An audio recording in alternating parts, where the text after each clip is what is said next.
What's up, everyone? It's Shaletta. I'm here getting a phone for one of my newly minted teenagers with Xfinity Mobile. They've got great options, affordable plans, and solid coverage that works for our whole family. With Xfinity Mobile, my daughter can stay connected with me wherever she goes. And did you know when you sign up, you can get an extra phone line free for a full year? Switch to Xfinity Mobile today for more savings, more smiles, and more ways to stay connected. Want your boss to put some real action behind the rhetoric when they talk about making your workplace more inclusive? Find out how to hold their feet to the fire and demand diversity on the Diversity Dude podcast. Hello there, and welcome back to the Diversity Dude podcast. I'm your host, Lambert Fisher, marriage and family therapist, award-winning author, and national speaker on the topic of multicultural awareness and diversity. If those of you who are interested in even more positive and encouraging tips and strategies beyond what I share in podcasts like this, then feel free to check out my award-winning book, Diversity in Clinical Practice, nationally recognized for the unique way in which it addresses the often difficult topic of multicultural awareness and diversity, designed for more than just therapists. If you're a helping professional in any way, Diversity in Clinical Practice can help you meet the greatest variety of cultural needs possible for those whom you serve, and it's available in paper and audiobook versions for your convenience. And if you haven't heard it yet, I invite you to visit TED.com and check out my talk called What to Do When You Offend Someone, where I offer a positive and practical perspective on how to navigate unintentional offenses in daily life. To date, it's been viewed over 500,000 times. Check it out for yourself, and if you're encouraged by it as well, share it with a friend. And whether it be through my one-on-one relationship building efforts as a therapist or my informing and empowering efforts as an author or speaker, know that my personal mission is to do my part to improve the world one strengthened relationship at a time. So, today I want to share with you an encouraging perspective on acknowledging holiday privilege.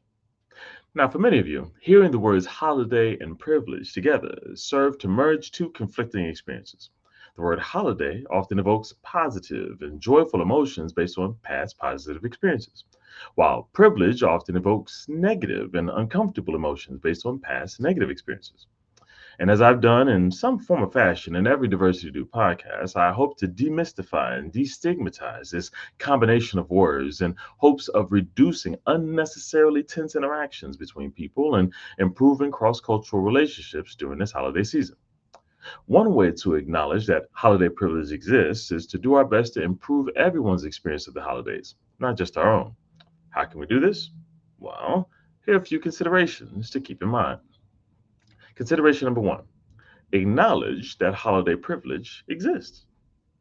When I get the pleasure of providing positive and shame-free multicultural awareness and diversity trainings for professionals in various fields, and the topic of privilege arises, there's often an instant defensive reaction to the word itself, let alone any implications associated with it.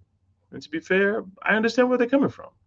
If the only experience they have of the word privilege is of judgmental accusations of using privileges they don't feel they have because they have to work hard in life as well and don't feel privileged in the process, then I can very much understand the aversion to this word. However, this is mostly fueled by a reasonable misunderstanding of the word. Acknowledging one's privilege doesn't mean that they're claiming to have it easy in life. It just means that in some way there are advantages, dare I say, conveniences for some that should be societal norms, but are not. And if some are advantaged, then those who do not share these advantages are disadvantaged. If some are convenienced in certain ways, then those who don't share that convenience are inconvenienced. It doesn't mean that it's always even done on purpose or with any direct intent to harm others. There are so many contributing factors to privileges, advantages, and conveniences, such that while learning how they came to be can be beneficial in helping change them, we can't even consider changing them until we help people see that they exist and that they're worth changing. So, you might be asking, what does this have to do with the holidays? Well, just as many can speak of the privileges, again, not the perfect life ease, but of certain conveniences experienced due to people's racial or ethnic background or identity, gender, socioeconomic privileges, and many more, it's also worth acknowledging that there are certain conveniences and privileges that come with the holidays we choose to or not to celebrate. For example, there's a convenience to celebrating the Christmas holiday when there are decorations on homes and businesses everywhere. Christmas songs on the radio and commercial advertisements, Christmas movies dominating streaming platforms, and even changes in language in homes and workplaces, such that simple hellos and goodbyes are either accompanied with or replaced altogether by greetings of Merry Christmas. Now, let me be clear, there's nothing inherently wrong with this. It's great to want to celebrate positivity to those whom you interact with. And in this current polarizing day and age, many people often look forward to sharing the holiday joy and positivity for a change. All that being said, if Christmas is the holiday you celebrate, recognize the convenience you have of being surrounded by like minded people. Then consider what it might feel like to celebrate a holiday that is not Christmas, to not have the convenience of being surrounded by an abundance of affirmation and shared beliefs. You can start with Hanukkah and Kwanzaa, but know that there are many more holidays worth learning about when the opportunity presents themselves. But this is not an indictment on everyone else. Instead, it's an acknowledgement of the inconvenience of celebrating alone or only amongst a few people in one's family circle, friend circle, or other sporadic community gatherings. Sure, you can think about your preferred holiday all you want, but it's not the same thing as being in the majority. You see, privilege doesn't automatically mean someone did anything bad or wrong. It only acknowledges that some have the privileges of celebrating actively and outwardly, or even merely sitting back and enjoying others celebrating around them, while others don't. Not only that, but sometimes the actions of others are not always so passive and indirect, which leads to consideration number two. Reduce the temptation to judge others for the inconvenience of celebrating differently than you. One form of holiday privilege is having the convenient freedom to wish someone a Merry Christmas and then trust that they'll either return the holiday greeting or, at the very least, appreciate your gesture.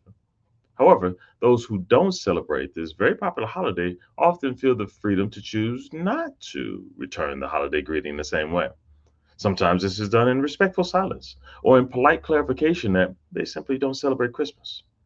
Unfortunately, this personal choice is not always appreciated, as many conclude that the lack of appreciation or reciprocation of that holiday Merry Christmas greeting is an indictment on them, their preferred holiday, or an accusation of the rudeness of such a positive gesture, which just doesn't make sense to them. However, not only is this not always the case internally, feelings wise, but often when a less than appreciated response is given, it's often motivated by past experiences of being told that their preferred holiday is inferior to the more popular holidays, or that their verbal or behavioral celebrations of their holidays are unnecessary, or worse, and here's where it gets interesting, that it's too inconvenient to remember and or accommodate other holidays than one celebrated by the majority. This often comes up in workspaces where there's often a tension around the holidays, where people want the freedom to say or do things in support of their holidays, but have a problem when people who celebrate other holidays want the same opportunities. When they're in the majority, it seems like a reasonable request, a suggestion, but when those in the minority want to do the same thing in celebration of their holidays, then it seems like a huge inconvenience to also have to do something for them as well. Now, let me be clear. The therapist in me knows that anything outside of that which a person is familiar can feel inconvenient. This is very much understandable.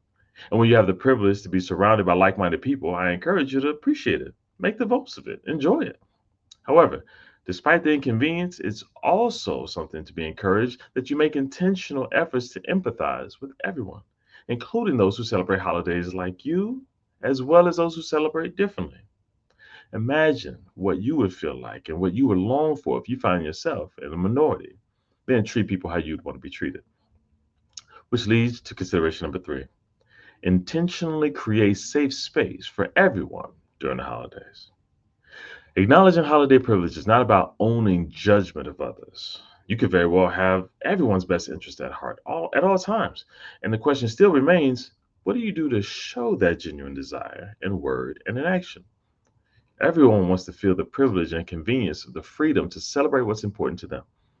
While you don't have an obligation to automatically know about and celebrate every holiday imaginable, you can reasonably ensure that just as you want the freedom to non intrusively discuss your holiday in any environment without fear of judgment, strained relationships, and more, you can also look for and help create that experience for others in your personal and professional spaces as well.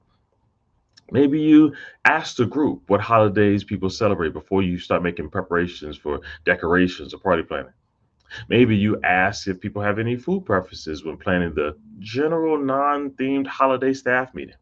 Or while many default to happy holidays out of fear of being blamed for saying Merry Christmas, you can consider saying Happy Holidays sometimes out of consideration for not knowing what holidays a person celebrates, and then trying to find a way to ask whether they celebrate Christmas, another holiday that's important to them, or no holiday at all, exuding support and acceptance for whatever answer they give, contradicting their expectation that you will be inconvenienced by the answer. Again, not out of reverse judgment, but out of an abundance of past experiences making them fear more of the same, but being pleasantly surprised by you. With all these things in mind, my hope for you is that you would not only be able to acknowledge your holiday privilege, not as a sign of fault, but merely the convenience of being in the majority in one area of your life, and then make every effort to reduce the likelihood of using that privilege against others. And then help create safe spaces, at least around you, for others to feel the freedom or convenience to celebrate their preferred holidays as well. No one has to feel judged for celebrating the holidays they choose. No one has to be made to feel as though their preferences are inconvenient in favor of someone else's. And no one needs to feel offended by someone else's preferences not to join you in yours, because their difference is not a threat to you living your best life. This holiday season can just be the beginning. After all, there are many other holidays celebrated throughout the year during which you can practice these considerations. Today, you have the privilege of starting with what you consider the holiday season, and then be prepared to respond positively and supportively when someone else says, Happy Holidays to you some other time of the year, when it matters more to them than it does to you, learning more along the way.